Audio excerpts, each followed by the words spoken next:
Introduce yourself gentleman. ये वो सवाल है हर इंटरव्यू में पूछा जाएगा, हर कैंडिडेट से पूछा जाएगा। Army, navy, air force, ISI, SSG, जितने भी इंटरव्यू होंगे, पीपीएससी, एफएएससी, सीसीएस, जो भी है, हर इंटरव्यू में ये क्वेश्चन पूछा जाता है। उससे पहले हसीब.वाइन्स डिस्क्रिप्शन में लिंक है, कमेंट सेक्शन में लिंक है, जाओ जाके सपोर्ट करो, विज़िट करो। डन। अब मैं आपको आज बताने वाला हूँ कि इंटरव्यू की तैयारी कहाँ से करनी है, कैसे करनी है, क्यों करनी है और मैं आपको क्या देने वाला हूँ। आज की इस वीडियो में इसी के ऊपर बात करेंगे। टाइटल से आप बखूबी वाकिफ़ हो चुके हैं और थंबनेल भी आपने देख लिया होगा। तो सबसे पहले सर, जिस दिन आपका इंटरव्यू होता है उस दिन आपसे एक छोटा सा फॉर्म फिल करवाया जाता है। वो फॉर्म फिलिंग आपकी उस दिन भी होती है। अगर उस दिन नहीं हुई तो इसका मतलब क्या है कि वो पहले से फॉर्म फिल कर दिया था आपने अपने इनिशियल इंटरव्यू का। ये चीज़ आप जहन में रख लें। अब वो फॉर्म जो है वो सिर्फ़ और सिर्फ इनिशियल के इंटरव्यू के लिए है, जिसमें नाम लिखते हैं, फादर का नाम लिखते हैं, एज लिखते हैं, अपनी एजुकेशनल डिटेल्स लिखते हैं, अपने सिबलिंग्स के बारे में लिखते हैं, अपना पैशन बताते हैं, क्यों ज्वाइन करना चाहते हो पाकिस्तान आर्मी को। ये वो छोटा सा फॉर्म होता है जो आपके प्रेसिडेंट के पास जाता है, जिसने आपका इंटरव्यू कंडक्ट करना होता है। अब जनाब, आप पहुंच गए इंटरव्यू देने के लिए। सबसे पहले तो मैं ड्रेसिंग की बात कर लूँ, मैं आउटलुक की बात कर लूँ, फिर जो रूम के अंदर होगा वो मैं आपके साथ शेयर करूँगा। सर, ड्रेसिंग आपकी कंफर्टेबल जोन वाली होनी चाहिए।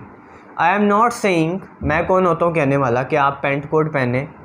मैं कौन होता हूँ कि आप टाई लगाएं, शर्ट पहने, 2 पीस पहने, 3 पीस पहने, सिंगल पीस पहने, ब्लैक शूज़ पहने, ब्राउन शूज़ पहने। सर, आप वो वाला ड्रेस पहने जिसमें आप कंफर्टेबल हैं। मोर देन 99% लोग कंफर्टेबल फील करते हैं ख़ुद को। नीचे ब्लैक शूज़ या ब्राउन शूज़, सोक्स, ऊपर जो है वो आपकी ड्रेस पैंट होती है, फिर ड्रेस शर्ट होती है, फिर टाई होती है। गर्मियों में ये चीज़ चलती है। अगर थोड़ा सा मौसम ठंडा है, 2 पीस 3 पीस जो है वो पहन लिया जाता है। ये नॉर्मल हम लोगों की साइकी, हम यही पहनते हैं। अब सॉक्स जो है वो बड़ा इम्पैक्ट डालती हैं और बेल्ट जो है वो बड़ा इम्पैक्ट डालती है। ब्लैक शूज़ आपने पहने हैं, सॉक्स जो हैं वो आप वाइट पहन रहे हैं, सॉक्स जो है वो आप ऑरेंज पहन रहे हैं, कार्टून ही बनेंगे ना, फिर आप पिंक पहन रहे हैं। तो सॉक्स हमेशा डार्क कलर की होनी चाहिए, ब्लैक या डार्क ब्लू, जिसको नेवी ब्लू भी कहा जाता है। ये 2 कलर बहुत अच्छे हैं, बहुत अच्छा इंप्रेशन पड़ेगा। आपकी जो पैंट होनी चाहिए वो डार्क कलर में होनी चाहिए। That can be dark black, dark blue. ये 2 कलर बहुत ज़्यादा रिकमेंडेड हैं इंटरव्यू देने के लिए। बाद लोग पिंक पहन आता है कोई पैंट, मतलब कोई मुकाबला होने लगा जुगतबाजी का, सॉरी टू से। शर्ट आपकी हल्के कलर की होनी चाहिए, डार्क कलर नहीं होना चाहिए। हल्के कलर्स में नेवी ब्लू आ जाता है, उसके बाद वाइट कलर बहुत ज़्यादा प्रेफर किया जाता है। टाई आपकी सिंपल होनी चाहिए, बहुत ज़्यादा मेकअप नहीं हुआ हो टाई के ऊपर, सिंपल होनी चाहिए। जैसे डार्क ब्लू टाई है तो उसके ऊपर हल्का हल्का, जिसको छट्टा बोलते हैं, लगा होना चाहिए, अच्छा इंप्रेशन पड़ता है, लेकिन बहुत ज़्यादा ओवर नहीं होनी चाहिए। ये लुक है आपकी। शेव रखते हैं तो शेव बनी होनी चाहिए। बियर्ड है तो क्लियर होनी चाहिए, जैसे आप यहाँ पे देख रहे हैं। एक्स्ट्रा बाल नहीं होने चाहिए, नीचे आपके एक्स्ट्रा बाल नहीं होने चाहिए और बिल्कुल आपकी क्लियर होनी चाहिए। बाल हैं तो अच्छे बने हो। मोटरसाइकिल पे सफ़र करके जा रहे हैं तो वहाँ पे कंघा वगैरह अवेलेबल होता है नॉर्मली, तो आप वहाँ पे जाके अपने बाल सेट कर सकते हैं, ठीक है। हल्की सी डाई लगा लेना, अच्छा इंप्रेशन पड़ता है गर्मियों में। अब सर, आप चले गए रूम के अंदर। कैसे जाना है अंदर? दरवाज़ा खोलेंगे आप अपने सीधे हाथ से। अगर दरवाज़ा आपके लेफ़्ट पे आ रहा है ऑब्वियसली उल्टे हाथ से खोलेंगे, और अगर जो हैंडल है वो दूसरी तरफ है तो राइट हैंड से, जहाँ से आप कंफर्टेबल फील कर सकते हैं आप खोलें।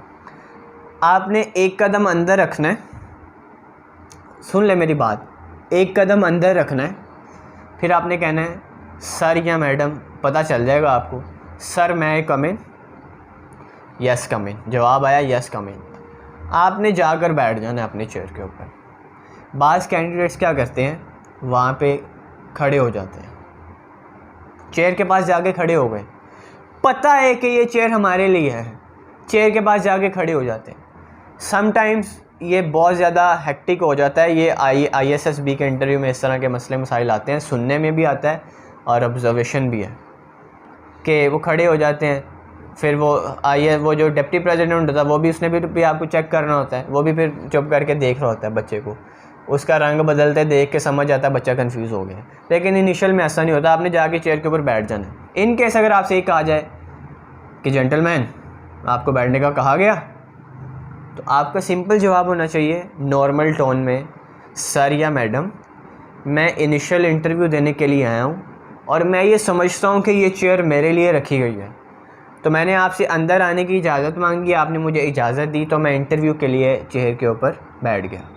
अगर आपको मुनासिब नहीं लगा तो मैं यहाँ से उठ जाता हूँ, सिंपल। Okay, normal routine.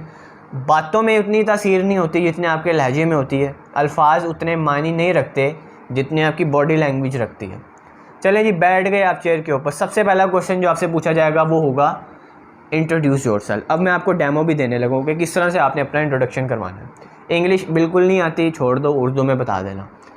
मेरे से पूछा गया इंट्रोड्यूस योरसेल्फ, मैंने क्या जवाब देना है। सिर्फ टिप्स आप याद रख लें, अपने बारे में बताना है, अपनी एजुकेशन के बारे में बताना है, सिबलिंग्स के बारे में बताना है। ज़्यादा डिटेल नहीं, बस 1 मिनट का होना चाहिए इंटरव्यू, उससे भी कम। और उसके बाद आपने बताना है कि फादर और मदर क्या करते हैं। अब बताने लगो मैं।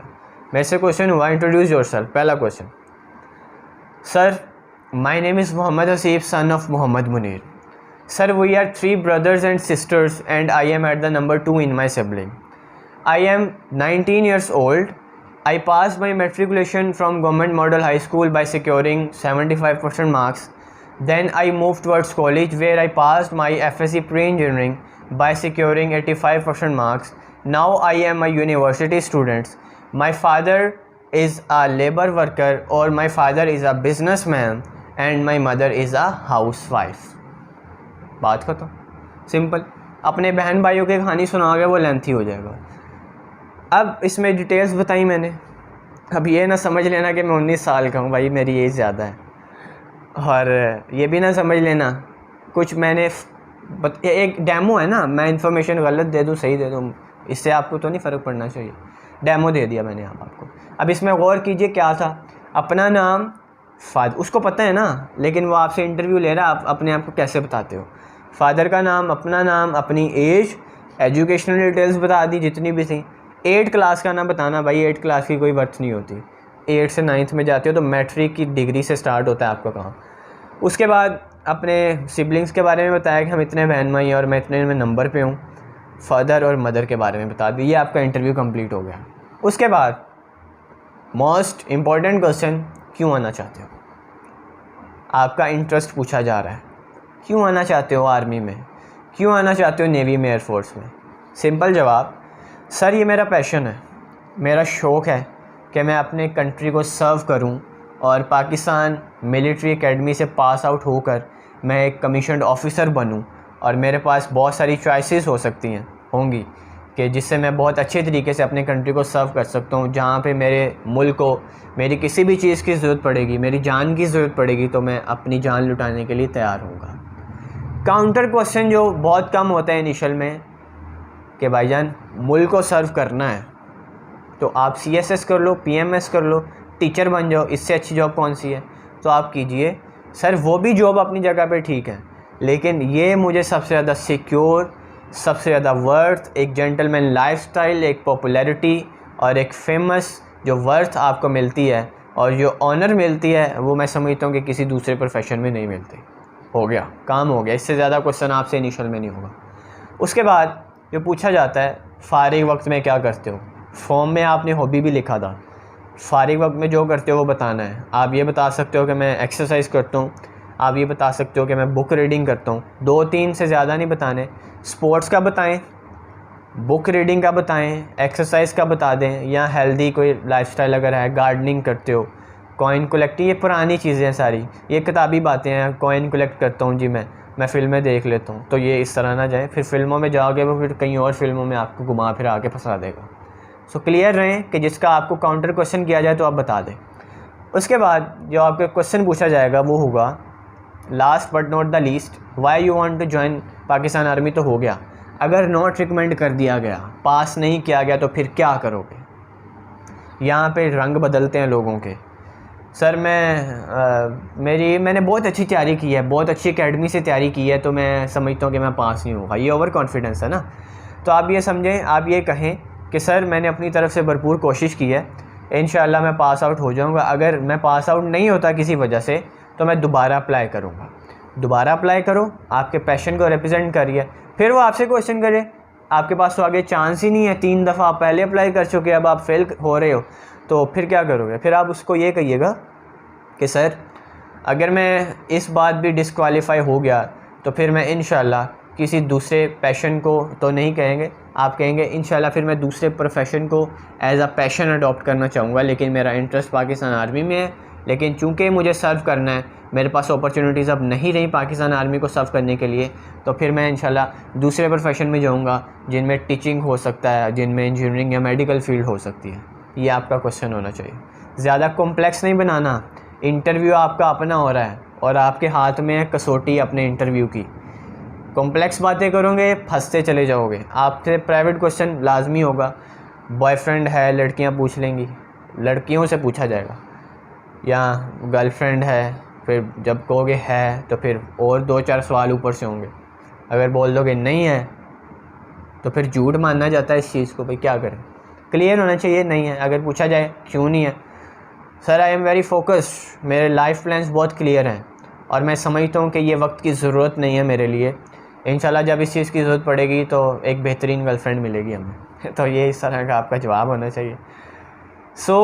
और भी मज़ीद इंटरव्यू की टिप्स एंड ट्रिक्स मैंने काफ़ी हद तक यहाँ पे क्लियर करवा दी हैं। सारी चीज़ें मैंने बता दी A to Z। बहुत सिंपल इंटरव्यू होता है, इसको सर पे सवार ना कीजिएगा, प्रेशर नहीं लेना, इजी हो, चिल हो। इनिशियल मैं आपको क्लियर करवाऊँगा जिस तरह से तैयारी आप लोग कर रहे हैं मेरे से। इंशाल्लाह अगली वीडियो में आपसे मुलाकात होगी। वसीफ़.वाइन्स याद रखना, और इस चैनल को भी याद रखना। अगली वीडियो में आपसे मुलाकात होगी। मुझे दीजिए इजाज़त। अल्लाह हाफ़िज़।